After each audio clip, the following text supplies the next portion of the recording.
important to our organization actually feel important? That sounds intuitive, right? But how often do organizations or brands actually do something about that? In the fashion space, brands are often criticized for their complete disregard for livelihoods of their employees or for the environment.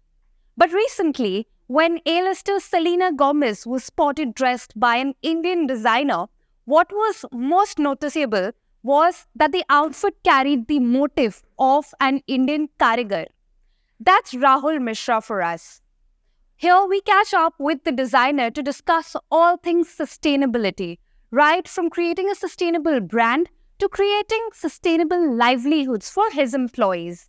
That's what makes this conversation a not to miss. In fashion, there's always this ongoing conversation about treatment of employees, right? So tell us a little bit more about this, how you perceive employees and how that translates into can be small or larger measures that at an organizational level you've enforced for your employees. When we are moving away from mechanization in today's time, when AI is almost knocking the door, I think this is where our philosophies, they hold very true, that we want to slow down the process of making clothes so that more and more people can get employment. Because that's also one of the reasons I really feel like this kind of philosophy should be followed by other people also, because India is right now the most populous country. India has got very large young population. So how do we make sure that every step we take creates a kind of employment? It's a simple talisman from Mahatma Gandhi, where Gandhiji once said, if self becomes too big, take a test. Think about the weakest or poorest person you ever come across. Any step you contemplate to take in any direction, think about it, how it can be useful for that person. Can that step help him gain his Swaraj? So here, I'm making clothes, I'm a designer. I have a choice. I have a choice of creating fashion in a certain way. So it's just that I think, as an organization, collectively, all of us, we are very happy taking slower choices and slowest possible choices.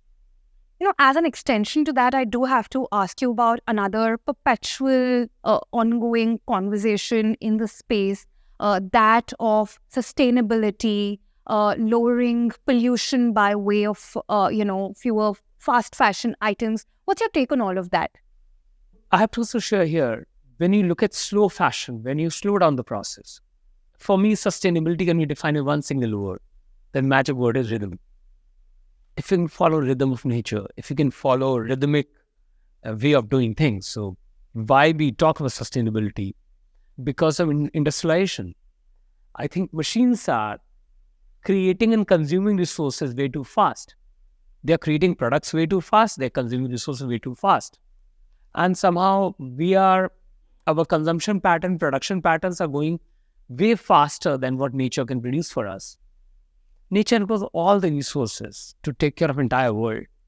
But it's just that we need to respect it. We need to use the resources slower. So when you do embroidery, when you do handloom, your process becomes so slow, it almost becomes rhythmic to nature. In that way, you go beyond just idea of sustainable materials, etc. Because the process is so slow, and at the same time, you're also creating a timeless piece. You are creating a really beautiful piece, which a person is going to keep with herself for a really long time. And at the same time, because sustainability cannot be seen just by virtue of materials alone, because it's almost like you are just trying to view entire room just through a keyhole.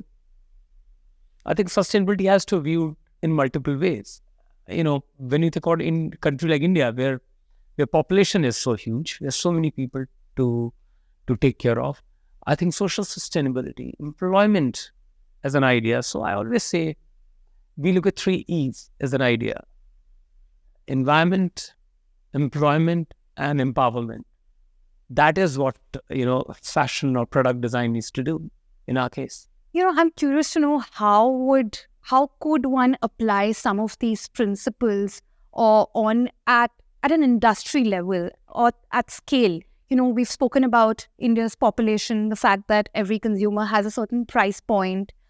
At an at an industry-wide level, is it even possible to apply some of these principles? I always suggest people, even for my brand, also buy less, but buy something which is slower, which is of great quality. And I think, again, Mahatma Gandhi's, this was last quote Gandhiji has ever written, the talisman. You are making a buying decision. You are thinking about buying something.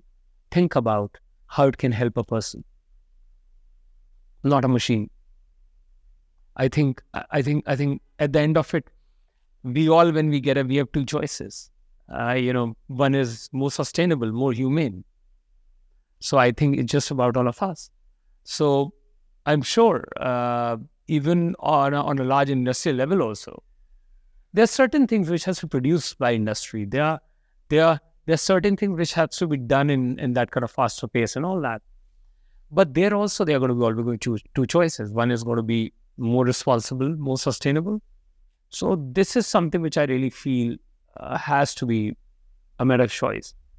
Like over here at Rahul Mishra, for example, what really makes us really happy, recent Paris Fashion Week also, one of our leading embroiderer, like I have learned embroidery through him, Afzal Bhai, Mr. Afzal Zariwala. He traveled to Paris with us. When getting his passport done, he sent us, a photo of the visa which his daughter has got. She's studying UK right now. So embroiderer who has probably did not go to any kind of schooling after primary school, when you see that kind of power coming, to him, that he can dream of, or even fulfill the dream of sending, which every father would have, or every mother would have in India, to send their children to study abroad, and currently his daughter is studying in UK. So for us, this is the greatest power is fashion to bring, and I really feel if we apply something like that in every industry, I think things are going to be much better. And very honestly, when you look at large scale of industrialization, when you look at large scale production, it just me agreed.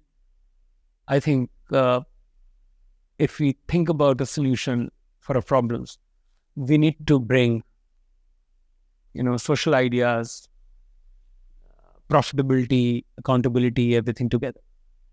All of these have to work in cooperation, in tandem with each other. And at the same time, environment has to be respected the most. Right. Okay. So, moving on, tell me, for a brand that's as fast growing, how does one strike a balance between growth and profitability? I think growth can happen. Like it is like you will be surprised to know that we have been growing by more than 100% every year. And it means we are able to employ so many more people. And I really feel if a brand has to become a multi-billion-dollar brand, we will have at least close to 1 million people working with us. So that's my dream, to be able to employ 1 million people one day. And idea is like, how do you create a kind of fabric within the brand? How do you create the social fabric within the brand so that, even whatever wealth the brand is generating gets also distributed across, in terms of salaries, across people who work with us. And at the same time, they also get recognition with whatever contribution they're doing.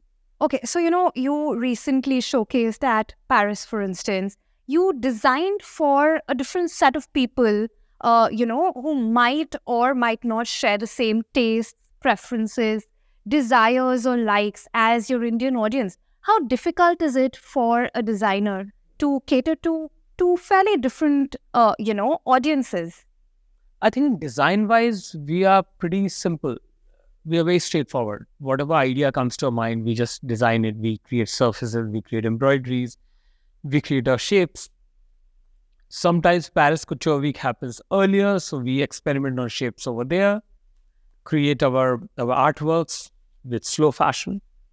And then it becomes very, very easier or very simpler for us. Then we, after that, translate the artworks into lehengas if a bride needs it. Within India also, brides or people, they need gown or they need a basic shirt, which we showcase in Paris also. So I think in today's time, I don't think you have to cater to two different aesthetics. Aesthetics are same, but yes, because of body type, occasions, the shapes might change. Sometimes some lehengas, because an international client, she wants it to look like a gown, you might have changed that back to gown.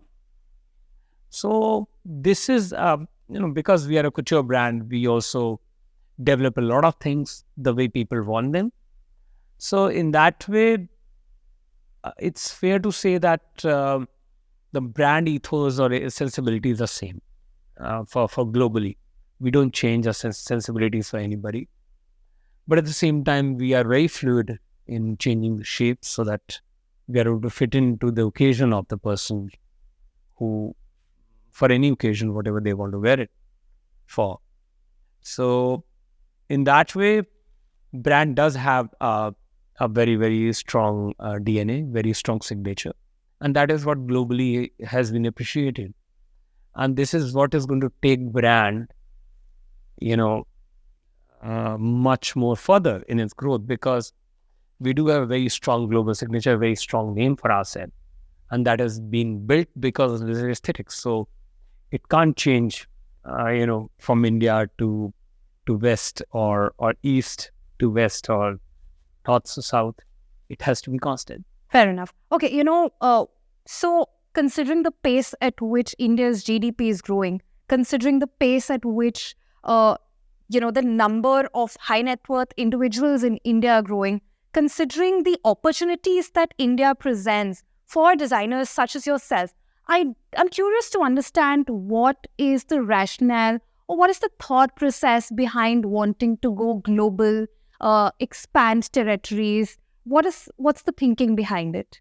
So if you have to be a global brand, like, one has to understand the numbers. Like, richest person, one of the richest people in the world is a fashion guy who, like, simple thing like Louis Vuitton or Gucci, these kind of brands, they are we are talking more of high-end brands. So they have globally 450 stores, and these all stores put together, they give them revenue of around $20-25 billion. So when you think about creating a global brand, we are thinking about really large numbers. Global is nothing else. You have to just multiply whatever you're doing in India by 100. You become a global brand. So everybody wants more audience, which is not a bad thing. A filmmaker wants like his films to be released worldwide, and somehow if that work is watched everywhere and appreciated from everyone. So in the same way, as a fashion designer, if I do have audiences, if I do have global audiences, why not? If Zendaya loves a brand and wore brand so many times, somebody like her have close to 200 million followers, or on Instagram, or Selena Gomez, who is third most followed individual in the world. I think it is a great thing, to come from India, create something like that, and then also look at kind of global expansion. Our audiences on several occasions have been asked this, so I'll just redirect that to you. You mentioned Zendaya, Selena. To what extent, like how important is it for a designer to be able to dress people in that league, and what does it do for a brand? Also, how often is it organic? How often is it a strategic placement? Tell us a little bit about that process. So for us, this is very, very peculiar of us. We are very selective about who we want to dress. There might be a list celeb, but it doesn't work with the brand idea. We don't do that. I think for us, events also really, what kind of event a person is going for. What is that thing? What is happening? So we are very selective about it. We are very fortunate that we do get requests from almost every celeb of the world. We do get a lot of placement opportunities, but a lot of times my team is very clear in also not going forward with those. So for us, it is a matter of choice, who we want to dress, who we want to get associated with. And also strategically, I really feel if you do too much, it's not really good for the brand. It creates too much exposure, and luxury has to be slightly more hidden, slightly less visible. So for us, maybe right now this week is somehow maybe focused on sightings, but maybe next few months we don't want to that kind of thing to happen that much. So for us, and it becomes very difficult altogether. Like when you talk about a top celeb, like might have a world tour or something other going on, and you're not fulfilling certain requests. It takes like a lot more courage than to dress somebody to be able to not do that. So yeah, for us, we are very, very clear about like what kind of messaging we want to do, what kind of people and especially for what kind of events we want to dress. Sure. Okay. So, you did touch upon what growth was looking like here. Tell us a little bit more. Tell us a little bit about expansion plans going forward, whether you may or may not have plans to diversify further. You've recently launched a ready-to-wear line as well. So, tell us a little bit about what we can expect going forward. So this ready-to-wear line of Rahul Mishra is in a way natural extension of a Rahul Mishra line, but it's a completely different universe altogether, which you might have seen. So this is a line which is also co-owned by Reliance Brand Limited and us. So I was very excited because essentially we were a ready-to-wear brand. That's how we won Woolmark Prize. We had almost 7 years of showcase experience in Paris as well as Milan. And we realized like it is really important to focus back on ready-to-wear also. And ready-to-wear needed has its own challenges. I always say couture is far more easier to do because you're dealing with one person, one outfit, and you can put a lot of energies to make it happen. It is difficult, but it's rather more easier. But ready-to-wear takes a lot of streamlining of almost putting together multiple systems. So in that way, in partnership with Reliance has helped us a lot. Apart from that, we are also big time expanding our retail footprint. I think in the next 6 months, our store retail size is going to grow by 10x. They're going to have 10 times retail presence. Now, without expanding retail presence or without expanding much into retail for last 5 years, the brand has grown with around 100%. So we expect brand to grow far more than 100% next few years. So in that way, retail wise, we are also exploring possibilities of also looking global expansion as well as expansion within India, because India is a very, very fast growing market. Very large population of India buys couture. So I'm very, very, keen on that fact also. So that's why a lot of focus on growing retail in India is also there, along with global. So, in that way, it looks like for next 5 years, I think our growth chart is going to take us to a very, very beautiful spot. Amidst all of this, what are some of the challenges you think you're facing? I think that's a strength also. At the same time, it's a challenge also, because I think organizations are built not because of just designs, it's because people. I think people are the biggest strength, what we have today. And at the same time, when we are looking at expansion in that way, of hiring right kind of people is the most challenging part also. Because to get right kind of people who are equally passionate about everything, who all are also like really, really into the whole idea, and they understand the brand. So also hiring people, and then just hiring, it does not end over there. Like you hire a person and that person starts performing. It takes 6 months of time for them to finally integrate into a team.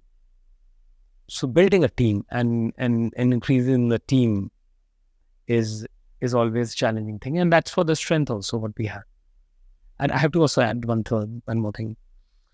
So team, I'm not just talking about like, team at the top. I'm talking about also team, which is also, and that team is also at the top at the organization, is having right kind of skilled people to work with us. So the kind of embroideries we do, these are very, very challenging motifs, very challenging colorways. So even the most gifted embroiderer who walks into the studio takes 6 months of time to be able to create, to be able to start contributing the way we want, things to happen in couture. So couture does have a challenge of creating master embroiderers and master tailors who are able to handle this kind of challenging work, where actually level of couture is also growing every day. So I think we the people is a strength, and making more, as a team is always a challenge. All right. Well, I'm taking away quite a bit from this conversation. I hope my audience does too. Thank you so very much for taking time out for this. This was most insightful.